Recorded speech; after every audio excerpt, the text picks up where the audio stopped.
Hey guys, welcome back to my channel. Today's video is going to be another foundation review and demo. I've just been hitting the foundation world real hard lately. So today we're going to be talking about the Ulta Color Correcting Foundation and Primer Stick. So this is part of the Ulta collection. I honestly didn't expect very much, but the other day I went to Ulta and they had a buy two get two free from the Ulta line, so I thought, might as well try it. So yeah, I feel like I've worn this about 4 or 5 times at least, so you guys are going to get my full-on opinion. I am very excited to share this with you guys, but I am going to insert a demo of me applying it. I did apply it today at 4 o'clock. I know it's real late in the day. I got a real late start. It's only like 5:30 right now. I tried to film this earlier and like the commentary was just all over the place, so I'm going to try to redo it. So yeah, I do know how I feel about this foundation, but I am going to check back in later on tonight, probably around 10 or 11 o'clock, and show you guys how it's held up. But when I'm testing foundations on my own, it's usually a pretty good long day. On one side of my face, I'm using a sponge, and on the other, I'm going to use a brush. That's how I always do these. I will say I do like the brush better with this. I'm not a big fan of the sponge with this type of foundation. So let's go ahead and start with the DEETS. This is $12.50 at Ulta. Like I said, wait for a sale. There are only 8 shades, which sucks. The color selection is horrible. I had a really hard time picking out a shade. They were just not very good. They're not very pale shades and there aren't really dark shades either. So yeah, if you can find your shade, kudos. So I picked up the shade Nude Beige, and this does work pretty well with my skin tone. It is a tad bit off. It's just a little bit darker, but it does blend in really well with my skin, so I can make it work. So it says weightless gel-based foundation stick with built-in color correcting core. Delicately textured formula blends easily for a natural buildable coverage that helps to even out skin tone. Built-in green core helps to neutralize redness while the outer portion smooths and perfects skin. And it says it's great for touch-ups throughout the day. So this is a foundation stick, but it does have, like the description says, a green core in the middle. While I was putting this on earlier, I completely smashed this little beautiful thing and it's just completely messed up now. So it's not as perfect as it is when you buy it. So I did forget to mention I am wearing this right now. I have a full face of makeup on. I absolutely love this foundation and I am so shocked by how good this is. Usually, like I said, I do not like cream or stick foundations, and this has just blown me away. This is a beautiful medium to full buildable coverage. It takes no time to build it up. It starts out at a very high medium. You can easily layer it and get a full coverage. And one of my favorite aspects of this foundation is the blendability. I've never found a foundation, especially a stick foundation, that blends out so beautifully and so quickly on the skin. It takes no time, and I do like a brush with it better. I do feel like it takes a lot less time to blend it out with a brush. So as far as longevity goes, I am going to check back in later on, but since it's not going to be a very long test day, I'm just going to go ahead and tell you guys what my experience is on the other days I've worn this. So I forgot to mention I do have oily skin. It's not super oily. I don't have a big shine problem. And I feel like the longest I've worn this foundation is about 14 hours, including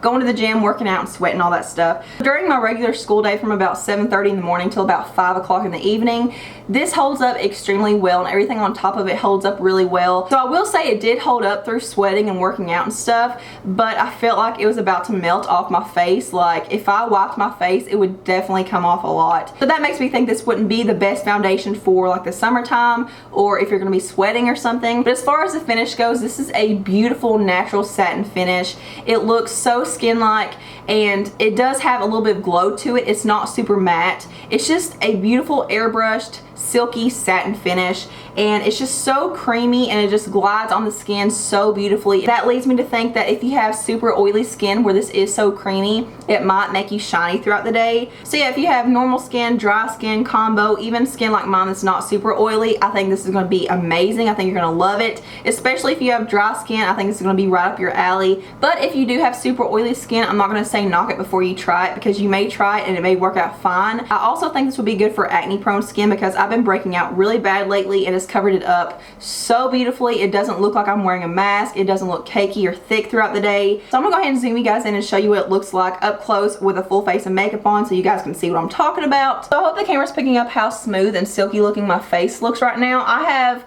blush, bronzer, highlight, powder on, everything, and it doesn't look like I'm wearing a full face of makeup. It looks so natural and so beautiful and just airbrushed. So I've been having a lot of breakouts under my cheekbones over here and redness, and it's just covered it up so beautifully. Here's what my forehead looks like. Just very, very smooth and very, very flawless. It doesn't emphasize pores or anything. So as far as this little green core in here goes, like if I think it actually neutralizes redness, I definitely do think it helps quite a bit. But it's kind of hard to say because a foundation with coverage is going to neutralize and cover redness at least a little bit, especially if it's a medium to full coverage. But I definitely do think the green kind of helps it a little bit and makes it faster, and I like it. So I will say when I first swatched this, I was kind of worried because the green does translate onto your skin and it kind of gives it like an ashy gray cast, and I was afraid it was going to show up on my skin after I blended it out. But the green doesn't show up when you blend it out, so no worries there. But I will check back in later on tonight around 10 or 11 o'clock and show you guys how it's held up. Like I said, it's not going to be a very vigorous day. I'm probably not going to be sweating a whole lot other than being under these lights. But yeah, I will see you guys in a few hours. Mwah. Hey guys, so I'm back for my final check-in of the night. It is now 10:30, so this has been on since 4 o'clock. So yeah, my blush, highlight, bronzer, all that stuff is still going very, very strong, and my face just looks very soft and silky and airbrushed. Nothing is settled into my pores, fine lines, nothing. It looks extremely good. The one thing I do want to test before I end this video is this foundation's ability to layer on itself even after powdering. So, you know, if you want to throw it in your purse and use it for touch-ups throughout the day, are you going to be able to do that even after you have powder on your face? Will it look cakey? Will it look thick? We're gonna find out. So I do have this little spot right here that I've been messing with. I don't know if you guys can see it, but I'm not gonna lie, I did, you know, try to pop it earlier, but I got a scab now. So I'm gonna see how it looks when I try to cover it up. But first, I'm gonna go ahead and zoom you guys in and show you what it looks like up close. Here's that little spot I was telling you guys about, and I did mess up my makeup right around here. Everything is looking pretty good. Highlights going strong. This is Champagne Pop, by the way, which I never use anymore. I have a little bit of settling actually right around here coming out from my eyebrows. That's usually where I first start noticing some settling, but it's not a problem at all. I can just press my finger over it and it'll probably go away. So I'm just going to use this same Morphe M439 brush that I used earlier. I'm just going to apply some of this to this little spot right here. Oh my god, I hate that I messed this up earlier. This sucks because now it's all goopy and smeary and weird. Obviously this is going to cover up the blush and bronzer and all that stuff a little bit, but I'm just going to see if it conceals without making it look cakey. Okay, so the final verdict is that it definitely does that without looking cakey. I am very, very impressed, and it covered up that redness extremely well because I did have some irritation and redness going on, and that little green core is bomb. It doesn't look cakey. It doesn't look like it messed up my foundation or powder or anything underneath. Obviously I would have to reapply the product that I had on there, like my blush and bronzer, but I feel like if I put powder back on top of that and just fixed what it covered up, it would be completely fine. So yeah, my overall thought is that this is definitely a hidden gem in the drugstore. I am so impressed, and this has definitely become one of my top favorite foundations. I am so excited. So that is it for this video. I hope you guys enjoyed it. If there are any other foundations you would like for me to try in a video, make sure you let me know in the comments below. But thank you guys so much for watching and hanging out with me today. Thumbs up if you like this video, subscribe, follow me on my social media, all the links are below, and I hope you guys have a beautiful day. Mwah.